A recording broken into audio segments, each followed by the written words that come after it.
welcome to Highly Informed. I'm your host, Shaun Salvaje. Highly Informed is all about entheogenic education and news you can use when it comes to the world of cannabis and psychedelics. I'm here today with Susie Plascencia of Mota Glass, Altura Brands, Latinas and Cannabis. Am I missing anything? You're doing so much. That's the gist of it. I'm so happy to be here. Iceberg. How are you doing? It's day 3. It's been a hustle. It's like I almost feel like it's like college football or the NFL when you're like getting into those finals. Yeah, you're squeezing out every little bit.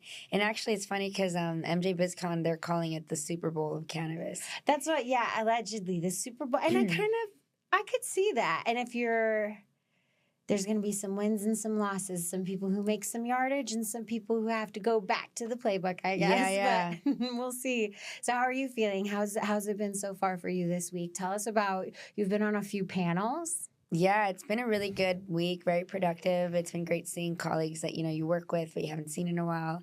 And a lot of really great programming. I think MJ's Biz did a really good job of including more diverse voices. And, with their addition of the hub stage and so many different activations, they brought a lot of people out, including, my podcast, the Greens podcast, and Latinas and Cannabis meetup. We did a California takeover. Mm-hmm. I hosted another podcast with Mita, and it's just really great to also facilitate discussions at a conference that big. Yeah, and it was incredible that they even had a Texas takeover. Like they really considered all of the regions, which Texas, in my opinion, is important, but often not considered for the industry just yet. And it was fascinating because I was so appreciative of them providing a space for folks to come to gather and also meet with people from other regions. But it became especially relevant after the news of, Dan Patrick suing this. He was going to try to make all THC illegal. So we'll see what happens. But it's so good that they can see what's relevant, how the industry is changing and evolving, and then adjusting course to make sure that they're keeping up with it. Mm-hmm. Before we dive into how people can change and evolve and keep up with the industry, especially as it relates to marketing and PR and communication, I want to start with your early roots, especially being a Latina in cannabis. There is a lot of stigma and stereotype. Was that something that I don't think people realize how strong it is in the Latino community, depending on the environment you grow up in. Was that a part of your story growing up, or was your experience different? Yeah, I think as a Latina, the stigma is always a part of the journey, whether you have strict parents or don't, In my household, we were pretty strict, but I think, I don't know, my dad was very, he really trusted us and instilled kind of those values to where, we weren't very, abusive of, cannabis. And I think when he saw that I was around cannabis, it was always kind of just something that he saw, but, he didn't see it as something that, was dangerous necessarily. My father has a medical background, so he always just looked at cannabis as, for example, you soak the leaves in alcohol, you create, a solution there. And so he's talked about the benefits of it, not necessarily advocating for it, but just kind of it's not really harmful, And when I got into the cannabis industry, he was very interested in it. He didn't make me feel bad about it, but I think he just always knew that while I work in cannabis, my role is marketing, PR, that kind of stuff, brand development, which is the stuff that I did in other industries before I entered cannabis. So it's just I do it in a more passionate way and purpose-driven way. So give, for anybody who's not familiar with who you are, because it's hard not to be familiar with who you are in the industry, but for anyone who's new, can you give a little background about how you first started in cannabis, where you came from, and where you've been? Yeah, of course. I'm born and raised in LA. I grew up in a small town called Whittier, California. And I went to school for PR and I became a publicist, and I worked at a PR firm for a while before launching my own PR agency, boutique PR agency. We launched in 2015, serving clients, and I got into cannabis more regularly in 2019. And it's been a wild ride ever since. My partner Bobby and I, we launched Mota Glass, which is a leading brand of American-made functional glass. We started with an idea to really support local glass blowing in the face of mass importation, and it's been great to be able to grow a brand that's so purpose-driven, from idea and concept to seeing our glass in a smoke shop in Japan, for example. Wait, what was that like?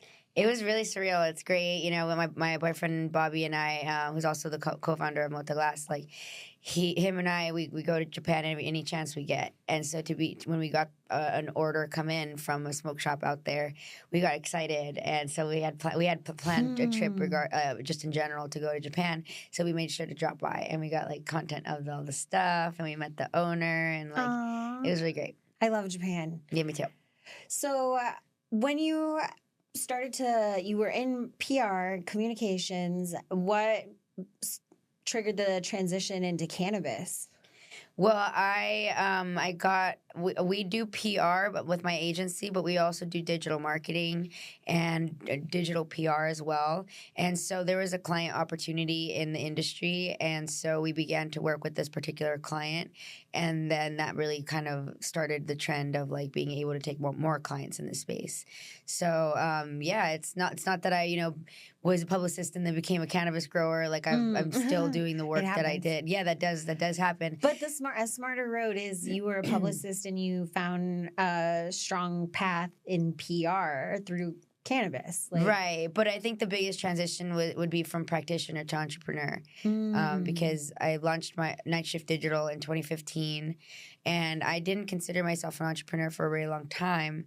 I just was going with the motions, going with the flow of things. I was working at a PR agency, and I saw that there was an opportunity for me to service clients directly, and that some clients wanted that. So that's when we branched off and launched Night Shift Digital, and that was around the time where I met Bobby.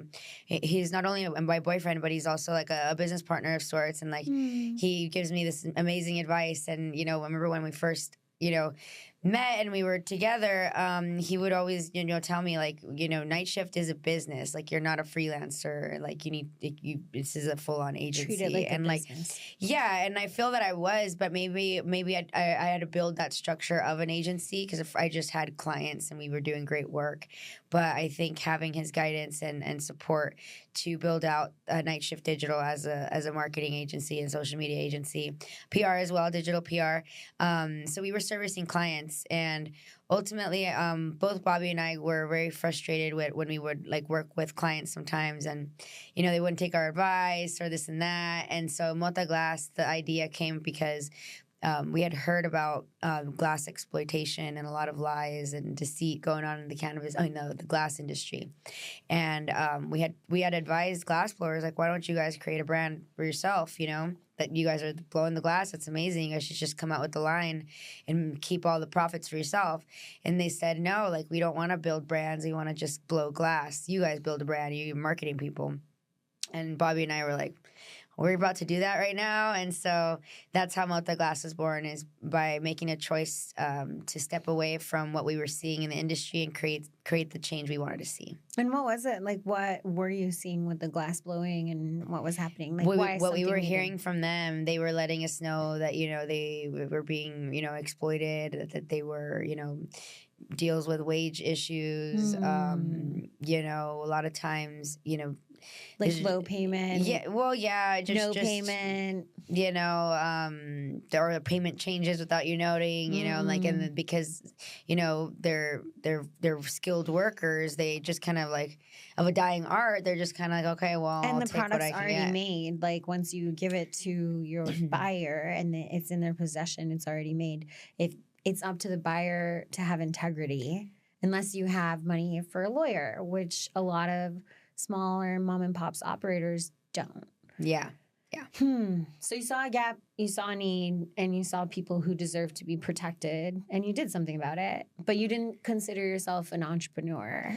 Well, no, I think at that point I did. I was saying when I first launched Night Shift, I didn't really see myself as an entrepreneur. I was just doing what needed to be done. Clients. Yeah, I'm just doing what needs to be done, But at the point we launched Mota Glass, I felt already comfortable with be an entrepreneur. So then when you launched Mota Glass and you already had a project, you had worked on your agency, you realized you were an entrepreneur, and then you start a new project with Mota Glass, and you've had many other projects. What was that next level after you realized, oh, wait, it's not, because I think what you're describing is an experience, especially that a lot of women go through, or not even just women. I think a lot of people go through this, is where you're not fully valuing what you're doing, and you don't realize that the people who you think are way bigger than you or more structured than you are actually also just figuring it out along the way.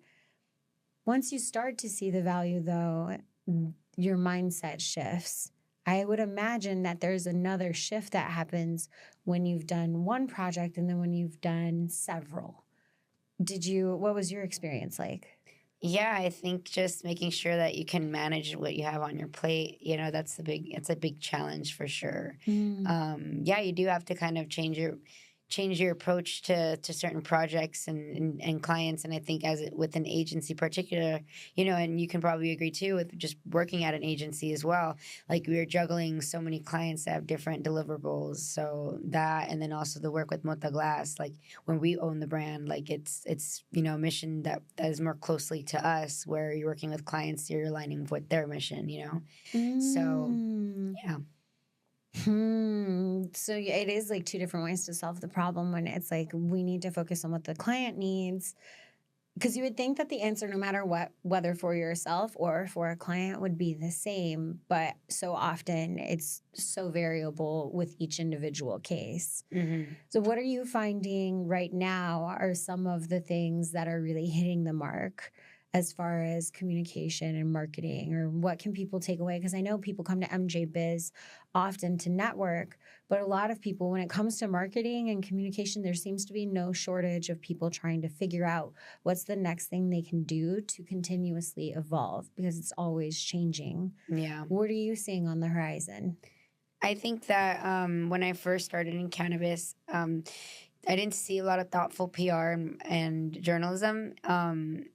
That's still largely the case, unfortunately. However, I think that there is more storytelling happening. So it's great to see more people getting on the forefront of it, getting featured, getting that spotlight.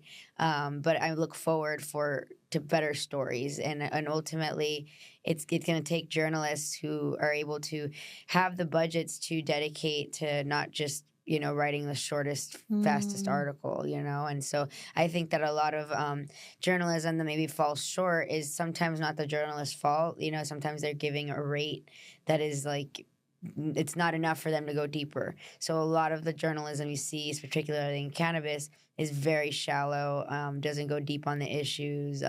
Mostly it's promotional or, highlighting. They don't want to cause drama, so they don't go into the issues about what's really going on sometimes.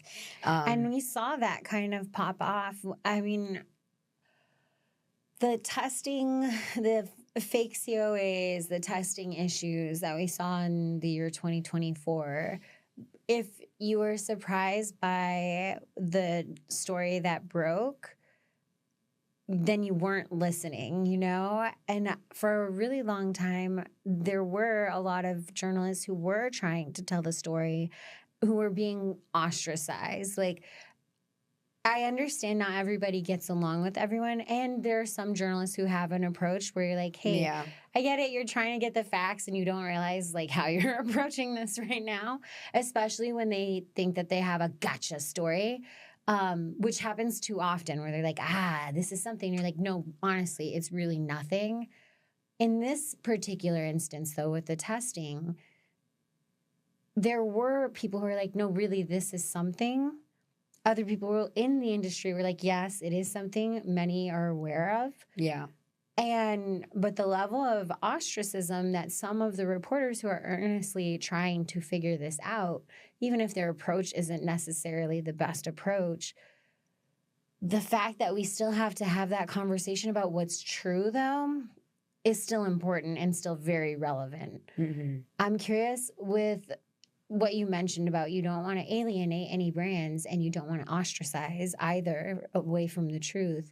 How do you see that playing out where journalists can cover the hard issues that the industry actually needs to address and companies can get comfortable being held to another level of accountability without necessarily thinking that a journalist is out to get them? Like, we're all trying to figure this out as we go. And if we don't do the reporting, are we really going to grow? Are we just going to get worse over time? Like, if the COA reporting didn't happen, how much worse could the testing fraud have gotten until someone dies? Like, how far are we willing to let it go? Yeah. Well, I mean, at the end of the day, you know, the functions of good journalism is to either, you know, inform, entertain, you know, address. So there's all these different reasons that, and I don't feel like we're really taking that approach as well as we could. But I think it's going to come down, like I said before, like, the publications wanting to explore those topics and equipping the journalists to be able to do that. I think that some journalists do want to cover some hard stories, but they're just not able to get the resources to do it. I'm kind of curious, like, how do you see it evolving with digital media? Like, if you go back to the early 2000s and you see when digital print media was first coming out and really starting to expand, the death of newspapers and actual print magazines begin. And now we're in this new stage where podcasts like Joe Rogan can influence the outcome of whole elections, which I don't think the broadcast news media anticipated at all. How do you see it with things changing and things becoming more independent and less monopolized? Because to do broadcast media, it's extremely expensive. Like, to your point, it costs multiple thousands of dollars. I don't know a lot of videographers or journalists who can even afford their own gear. With this new media, and which isn't that new, but with social media and new ways of communicating, how do you see the whole landscape evolving away from big budgets, high production, and towards more independent, maybe a little more bootstrapped journalism? I mean, yeah, that I do see that. I think there are a lot of writers out there that become journalists because they want to, and I think that that's great for them. I think that I support anybody doing journalism that really cares about doing it. But I think that it's really important that they remember that there is a journalism code of ethics that one needs to follow. You know, you do have to be objective. You do have to tell the truth. You do have to cover a story sufficiently. And I feel like there are some, you know, maybe journalists who maybe didn't study it necessarily traditionally, so then they don't know about the ethics behind it. And so you know, and that same thing with PR. You can be a publicist, you can be a journalist, and you don't necessarily have to go to school. Anybody can do it if you have the chops for it and you're a good communicator. Like, more power to you, you know. However, you do have to do that extra work if you didn't go to school to remember that to be a journalist and a publicist is a big responsibility. There's a lot of power behind it because you can wield people's reputations. You can wield a lot of reputational damage if you do a bad job, or you can actually help people. And you know, there's a layer of like, are they worth it? Are they worthy of that? You know, and you have to make that decision. And you know, so that's why it's important to be objective and take it seriously. And I think that you can be an amazing writer and be very passionate, but having that code of ethics is really important. What influenced your code of ethics, like, as you were growing up and even coming up in the cannabis industry? I think that my partner Bobby, he's a big advocate for integrity in cannabis. He's a veteran. Went to Iraq and Afghanistan. I was in for several years, and the Air Force. And I think that he really leads with integrity for our business, and I think that I definitely absorb a lot of that. And I think that I feel a responsibility to help lead the industry to where we want it to go in a more integrity driven way, and I do feel that everybody has that ability as well by just leading with that example. And so I think that what guides me the most is knowing that if I do it, maybe others will as well, and then together we're changing the industry. That's really like shown up in your work with Latinas and Cannabis, where previously there wasn't a voice, then you created a space for the voices to at least be shared. Now there's a presence everywhere from what I can see, which is really encouraging for women who typically haven't had a lot of support. What's that been like for you, expanding into that vision and seeing it grow? Yeah, it's been an absolute pleasure to see Latinas in Cannabis grow over the years, from an Instagram account to now a full-fledged, organization that represents Latinas across the world. And so we just wrapped up our largest industry meetup yet at MJ Biz. Mm-hmm. We have a partnership with MJ Biz, and part of that is this special programming. And what's great is there are Latinas at MJ Biz, which is great. Shout out to Sam and the rest of the team.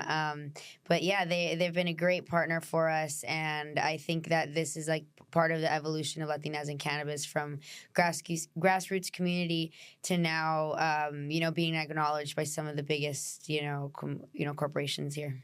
Later today, there's going to be a panel on allyship, Mm-hmm. and you just mentioned how some big players are now starting to take notice and want to get involved.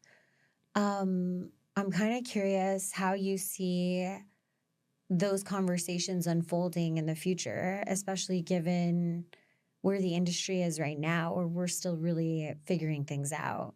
Yeah, I mean, it's great that that potential partners are coming to light, and I think that ultimately, if our values align, I have no problem moving forward with stuff. I am very careful with who we work with Latinas in Cannabis.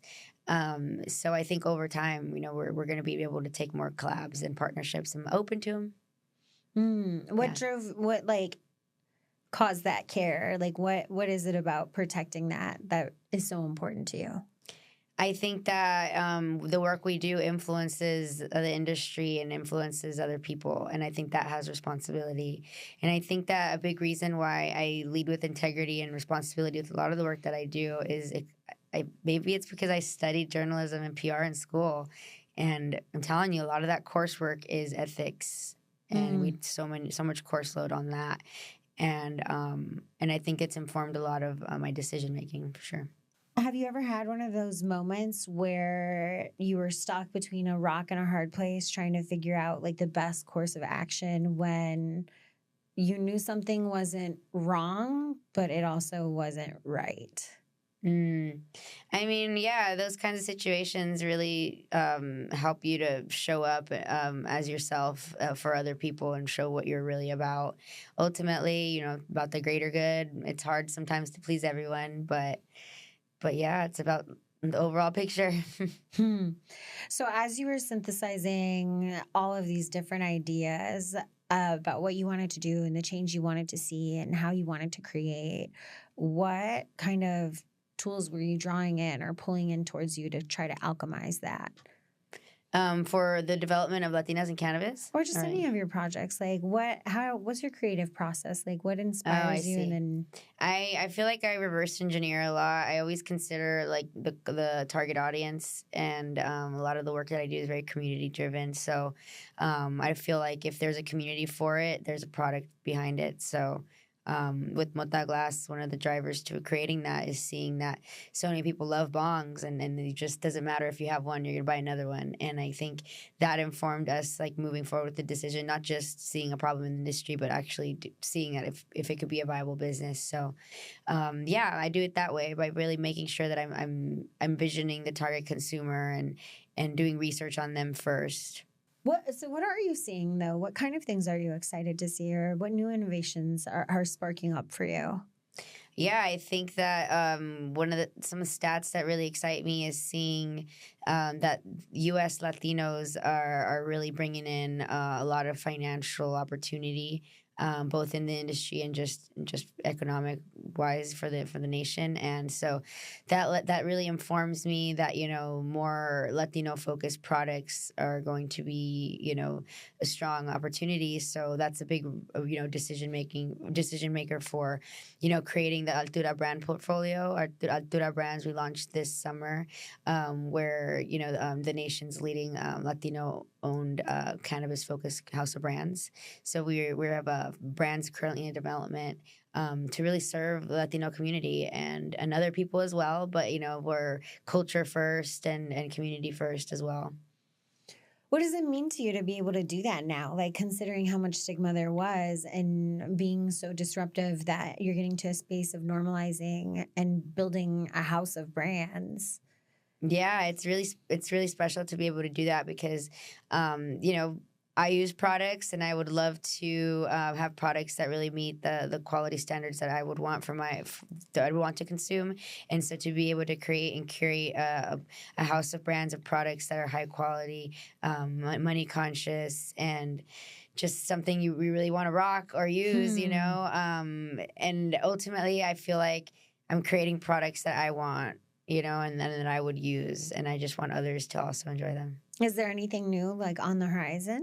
Well, stay tuned. We're going to be dropping some stuff.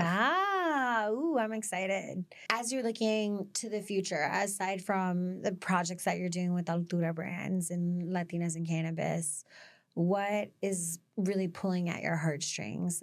I know that you've already got so much going on, but you being as ambitious as you are and always looking forward on the horizon and trying to see what's up next, what's tugging at you? Yeah, I mean, I think over the past 2 years, I became an event producer, which is just something I never saw happening. But the Latinas in cannabis community is very vocal about what they want to see from the organization, and so I was being really pushed to do more events, and so we started doing small events, and then they got bigger. And then they got better. And I go to a lot of conferences. I speak at a lot of conferences. And I thought it would be great to be able to put on Latinas and give them an opportunity because a lot of women in the space would love to become speakers, but not everyone gets asked, right? And people are like, how do I become a speaker? Well, you just do it. Well, what happens when no one asks you? You know, you have to start somewhere, right? And so also... You can't just talk to yourself in your car and hope that it's going to happen. Well, you can. Then you do a podcast, right? But ultimately, like, to get booked as a speaker... Usually you have to have content of you speaking because the people who book you want to see that you can speak. And so how do you even start? Like, right? Who's going to put you on? So Latinas in Cannabis, you know, can be that. Sometimes, you know, we've done the 2 so far. And a lot of the women who have spoken have never spoken on a stage before. But after doing Latinas in Cannabis, they get booked into more speaking engagements. Wait, tell me about that. Like helping, because you've done this for a few women. Where you see this raw talent, you see what they're capable of, but you also see that they're not resourced or they don't have the ability, like they don't know what you know. And just by helping them, you can help them get so much further. Oh, yeah. When you go through that transition where you've met someone and you see all that raw talent and then you put them on the stage and you've done all of the training and the work together to like get them ready for that, how do you feel after you see what they do next? Like, I feel like you've been a pivotal player in a few glow ups across the industry. How does that feel like? Well, I mean they did it. It's just maybe sometimes people need a little push or just something that sometimes it's to light a fire under their butt, you know? There are some times where, you know, I'm out at events or something like that and someone asks me a question and I end up giving advice and then they tell me like, Susie, like, because you told me that I did this and this happened and this happened. And so I hear those stories and it warms my heart to know that like I can have that kind of impact by just like telling someone something, you know? And so it's always a proud moment, but I also want to acknowledge that they did the work, you know? It wasn't my advice that did it. It was you taking the advice and actually doing it, you know? I feel like that's such a better feeling than when you're like, I did that for you. The better feeling is like when you see that you helped someone and now they're out there like killing it and even doing it better than you maybe. That's like the ultimate feeling, because as we all get older and, we're going to age out at some point, you die, right? You can't hold on to it forever. So building the future and pushing people on your shoulders and seeing them raise up and also pull people up with them. Yeah. Yeah, the impact is really significant when you really think about it. Yeah. What was one of those moments where, in your own life, you were trying to pull yourself up? Because it's hard. Did you have someone who helped you? Like, did you have someone who reached out and pulled you up, or did you have to really do it on your own? Well, I think that, I have a really strong support system of friends, which is really, grateful for. Bobby is always like just an important, person in my life, but also a great support system. And I think you got to identify those support systems to get you through the tough times, and you also have to be prepared to also lend that support when other people need you as well, but it takes a village, right? So even doing it with this support, you still have those moments where you're looking yourself in the mirror and you're like, can I do this? Is this really, am I crazy? Yeah. Did you ever have any of those moments? I have in the past, not anymore. I mean, Yeah. I'm not, and I'm just being straight up. I don't have those conversations anymore. But back in the day, I'm sure, yeah. So when you're having those conversations, I'm curious, like, do you consciously not have them, or have you just gotten so experienced that it's not even a conversation that concerns you anymore? Which one? The latter. Like, I got asked the other day if I get nervous before speaking, and I don't. And it's because I've experienced, and also you prepare. Like, and so if you're going to be speaking and you don't read the questions before, you have no idea what you're talking about, you might get nervous, And so, do the preparation. It is a lot. I think a lot of people think it's like this overnight success thing. You hear that myth all the time. But just a few minutes of preparation can make such a huge difference. So if you invest even more, actually just having some discipline and structuring it out, the world can change. Yeah, people don't know how much you can really prepare for. Folks are like, "Oh, Susie, you're a natural," not knowing that like I have a master's degree in journalism and I've been a news reporter and anchor, and like I worked for it. It took years. Being in that side of news, like, part of why I enlisted to be in the military was because I knew, and I went to school for journalism at first, and I didn't have resources, and Baylor gave me a scholarship. But after a bit of time, that resource ran out, and I didn't realize when I went to Baylor how expensive it was because they gave me a scholarship. And I was really on my own trying to figure out how to become a photojournalist and to go overseas as quick as possible. And back then in the early 2000s, the options really were to like pour coffee for someone for a number of years, and then maybe I could get a job on a beat if I was really, really, really good, and then spend 7 more years before they would ever fund to send me on assignment overseas, like especially to a combat zone, because it's so dangerous, it's very expensive, and you have to work with the military directly. So you can't just send any kid off the street. It's got to be a journalist who you're going to trust to come back with a story, with well done work, and that takes time. So I do want to acknowledge that does take time, but I needed to figure out how am I going to be a journalist without pouring some asshole coffee every day, because that was the reality of the situation, especially for women. Yeah. Back then, I didn't want to be a broadcast journalist. I wanted to be a photojournalist, and I figured the military would just send me overseas and I could freelance. How naive I was. You can't do that. But they do have photographers and documentary storytellers in the military to go capture everything that's going on, and they offered me that with broadcasting. However, when I first got into the field, a lot of it, just like my fear about pouring coffee, was that you had to look a certain way. There were certain conditions about how you appeared on air.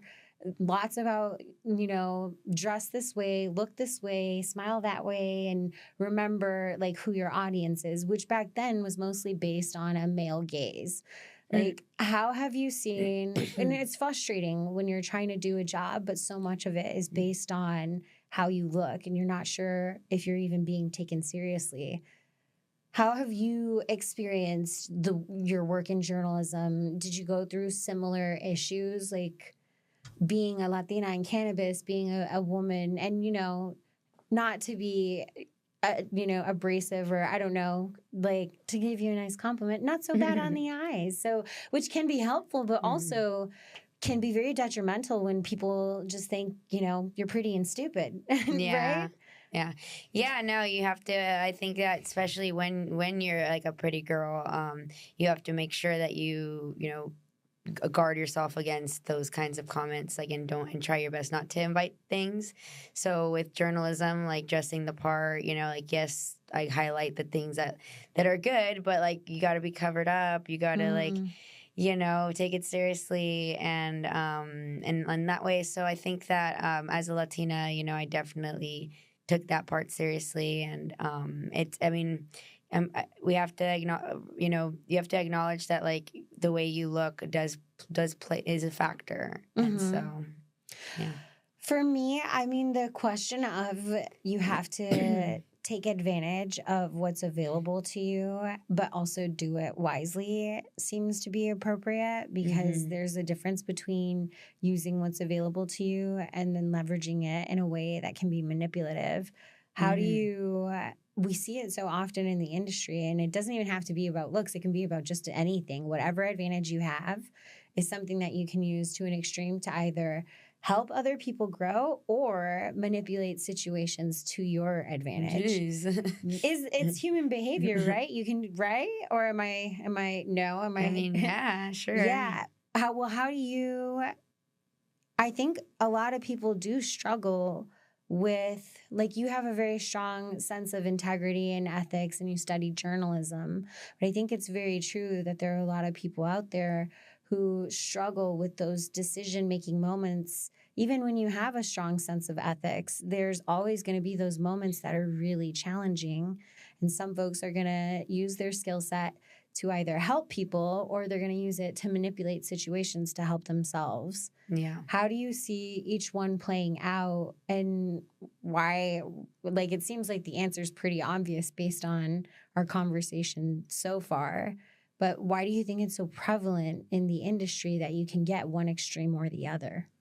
Well, yeah, I think that emotional, you know, intelligence is definitely an aspect of it. I think that the cannabis industry is just so hard. People are just, you know, working long hours, thankless job a lot, and egos get involved, and it's just really a lot to navigate. But I think that if you, like I said before, see it as like an overall aspect, and you're the way that I think that you as a person can play a role and being cognizant about that. I don't think people realize the impact that they have, like, just by how they show up. Like, I think a lot of people think that it's easy to fly under the radar, whether you're doing good or bad. And when you're doing good, it's frustrating because you really want to help and you're trying to get the word out there. And when you're not doing so great, it takes that level of accountability off. Like, how can we as an industry start to bake this in?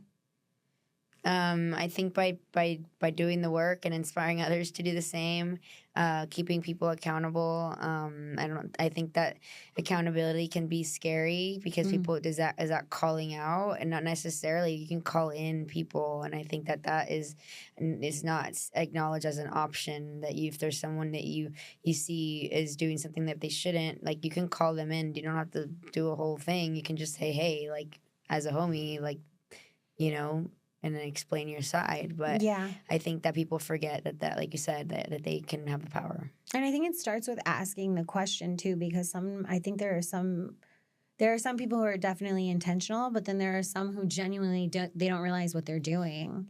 And if we're asked, like, hey, I noticed this, what is that? What's going on there? What's been your result with trying to, like, get to the bottom of things and amicably sort out difficult situations?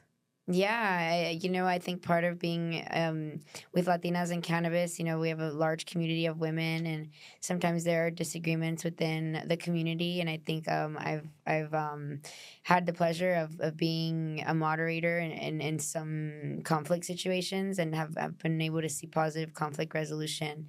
And so it's something that I didn't think that I'd be in the position to do, but I think it's being careful of people's feelings, understanding what they really want out of a situation, understanding what that is, getting both sides, and trying to really broker peace. Mm. Yeah. Brokering peace. Yeah, it's work. It is work. Yeah, there's a level of like, I think that sometimes it falls to the wayside because it is a lot of work. And on top of all of the other work that must get done, like the actual tactical work, it can become really exhausting. How have you seen it pay off in your own experience where, yes, it was really, really hard to do the right thing and to have those difficult conversations and to come to a place where you're hearing everyone out, even if you disagree, even if it gives you a feeling of like, it doesn't feel right for me. How do you still navigate allowing differences of opinion to coexist when the difference isn't harmful? Yeah, I mean, I think ultimately, like, there's a difference in opinion. Like, it's about compromise because you might not always get what you want, but it's about the greater good. And so just understanding that it's about the greater picture here. You may not always get what you want, but if it can lead to peace, you should be able to. And if it can serve the bigger picture, the greater cause, then eventually things will. I feel like compromise is important, but when some people look at compromise and they're like, well, you don't get what you want and I don't get what I want, we're both like settling. I think there's a way to frame it kind of aligned with what you're suggesting, which is where we're listening and evaluating what everybody wants and seeing how many pieces can we get. But instead of looking at it as like, I didn't get what I wanted, you didn't get what you wanted, like a tug of war, you can look at it as, for the greater good and the objective that we both want to achieve, what are the things that we can pull from that we both want and move those at least forward, you know? It's a way where instead, and I think that bleeds into regulation a lot, is we're looking at, well, how can we restrict this or confine that, or I get what I want and, you're going to have to sacrifice a bit and vice versa. Right. How do you think, is there a way that you think we can approach making legislation and regulation as an industry, or at least just having those conversations in a new framework, with a new framework? I mean, yeah, there's definitely, like, I think just what we did with MJ BizCon this week, having those discussions and facilitating a space for those discussions to happen. I think as they progress, that's how we move things forward. As you're looking ahead towards 2025 and beyond, what are the things that most have you not maybe excited about, like, oh, yes, this is giving me joy, this is the purpose, this is my cup, but like the challenges where you're like, I know this will be difficult, but I am looking forward to growing through it? Like, what are the things that you're looking at right now where on the other end, there's unlimited potential and growth, but you've got to get through that obstacle? Yeah, I mean, with Latinas in Cannabis, we're excited for the 3rd annual Latinas in Cannabis Summit happening September 2025. But obviously, it doesn't come without challenges, So especially event planning, there's a lot of moving pieces. Yeah, they are, and so I've planned the last 2, and so I'm excited to have more support this time. And yeah, I think that's one thing that I look at, and it's exciting with so much work, but also before September we have 420, and I think 420 is just a big marketing day for people with brands and people and professionals, big sales opportunities and that people prepare for since March, and so all those challenges for sure. So I have a question for you now to you maybe 10 years ago. Like, if you were speaking to you 10 years ago, what would you say? Like, what kind of advice would you give yourself if you were first starting out again in the industry? Yeah, I think just do it, just do it. A lot of times, like, we get in our heads about starting something or doing something. And the times that I've been scared and just did it, it's always worked out. So I wish I would have done more things, for sure. Just do it. Just do it. Any final thoughts? Anything on the horizon that we should be keeping our eyes on aside from? So remind me, we've got September, the third Latinas in Cannabis event, and then 420. Is there anything coming up digitally or virtually that we can be excited for until we get there? Yeah, I mean, follow Latinas in Cannabis on Instagram. It's at Latinas_CANN. We had to take it from Latinas in Cannabis to Can because of Instagram. But we still have a super strong community. We're still going there. So we're going to be dropping a lot of recap content from the second annual. So just stay tuned because there's a lot there. The girlies always want more events. So whenever they happen, they're going to be posted there. We did start an email marketing with Latinas in Cannabis because I did see a need to start sending mass messages when it's just I need to inform the ladies of something going down. And then I'm like, okay, it's time for email marketing. And so I put all the ladies who have purchased past tickets for the summit, as opt-ins for the email. And so they are now getting email blasts. And it's really exciting to see the stats of people opening the clicks and being like, oh, this is cool, and so it's just more about engaging our community. So I'm excited to continue to grow community throughout the nation and the world. Hispanibus is coming in March. So I'm excited to just make more connections with that. Mota Glass is continuing to expand. I'm excited to continue to work with more retail partners from around the world. So if you want Mota Glass, you hit us up. What else do we got going on? More brands are coming. So just follow me on Susie Greens and Susie Plascencia because that's the place where you're going to see what I'm up to the most. Oh, the Greens podcast, duh. Yeah, the Greens podcast. Tell us a little bit more about that. What inspired the Greens? I have a background in journalism, being a reporter and a journalist, and being a speaker. I mean, guys, I could talk forever. I mean, talk forever. You've been here for 3 days, and you had full days of panels. Yeah, thank you so much. Because we're here on day 3. Trying to keep that energy going. It's day 4 going. for me, actually, because I started on Tuesday, so it's been a wild couple days. Is that day 4? You're right. I arrived on Tuesday, and I'm counting it as day 3. That was my first we panel can't count on anymore. Tuesday. So, yeah, the Greens podcast was always something I knew I wanted to do, but it was always about timing. I created the branding for it and the idea for it back in 2021, and then I was just too busy with other projects, so I kind of just shelved it. But I just knew that I was always going to do it. It's just when am I going to do it, because the thing with podcasts, it comes down to consistency. Yeah, I've been a victim of that. Yeah, but you got to do it. It's hard, and it does go back to what you said about funding. We had started Highly Enformed during the pandemic on Clubhouse, just a room getting people together to have a conversation. And I originally wanted it to be infused dinner parties because I was in production and journalism for so long, infused productions with cameras capturing conversations, which now I'm like, hey, don't go out there and take that shit.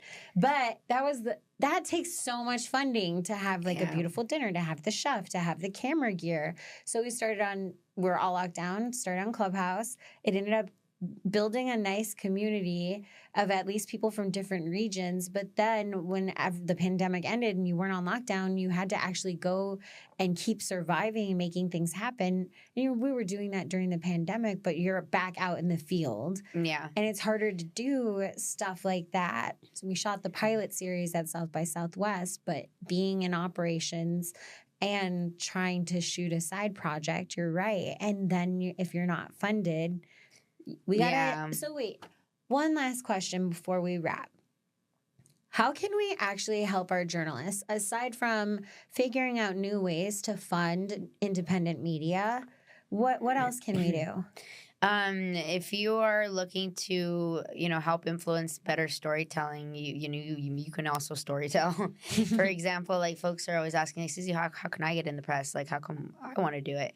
Well, you can use Instagram and start sharing about yourself and, someone will find out and get to know you better, because no journalist is gonna just discover you and say, oh, you're someone who decided to write a story about you. Like, no, like, do the work and you'll get recognized.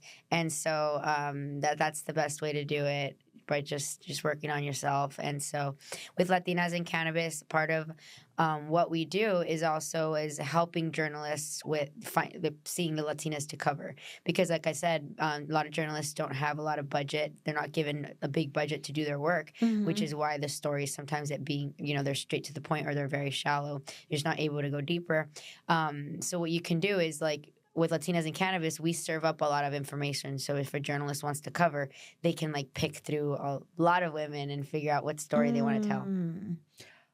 Can you expand on that? Because I think a lot of brands, like, one thing with marketing and PR is that there are a lot of brands who want to get that Forbes coverage and they want to get those top placements, but part of the conversation is it's not one pitch that secures that kind of coverage. That's a relationship development thing.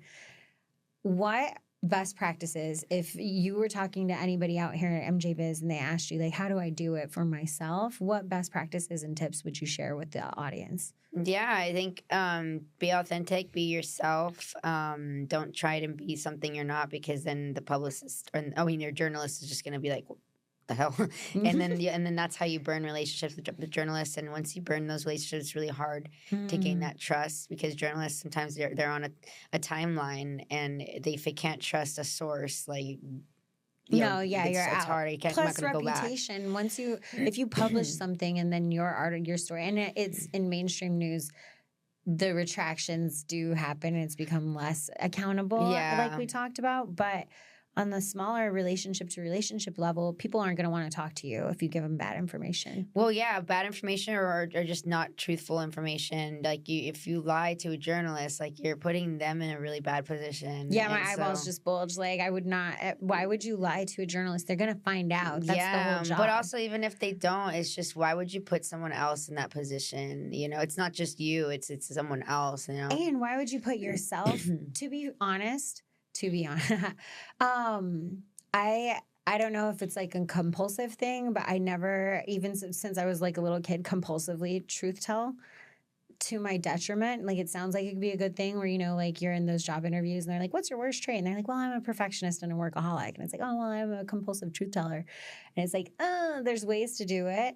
And there's a level of appropriateness. But the part of the reason that I was like that was because I could never conceptualize why you would want to lie to yourself, because at the end of the day, you might start to believe your own bullshit. No. Yeah, right? And then how are you going to self-navigate if you can't even trust yourself to have a true path? Like, if you start to believe the lies, then how can you create a real path in something that is a figment of your own imagination?